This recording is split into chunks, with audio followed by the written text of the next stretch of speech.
দেখেন আমার বাচ্চারা, আমার এইখানে যারা শিক্ষার্থীরা, এরা সবাই আমরা শান্তিপূর্ণভাবে আন্দোলন করছিলাম।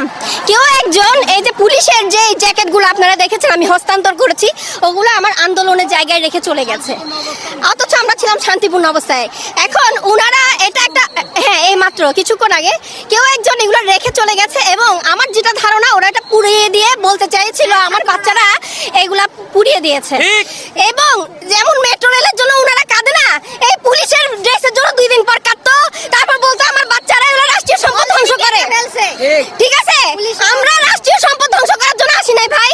রাষ্ট্র আমাদের, আমাদের টাকা, আমাদের ট্যাক্সের টাকাই হয়।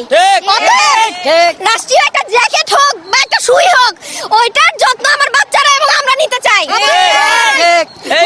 আমাদের সম্পদ। মতিউর বেনজিরের মতো তো আমার বাচ্চারা টাকা বার করতেছে না। একটা জ্যাকেট পাইছে তা পর্যন্ত বলতেছে ম্যাডামকে ফেরত দিয়ে আসেন।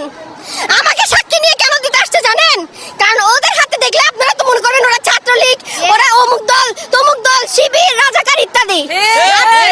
আজকে আমার এসে পুলিশের জিনিসগুলো হস্তান্তর করতে হলো। এটা কোন ধরনের দেশ যেখানে ছাত্রদেরকে বিভিন্ন ট্যাগে বিভক্তিকরণের মাধ্যমে শিবির ট্যাগ দেওয়া হয়? ছাত্র নিঃশেষ চলছে।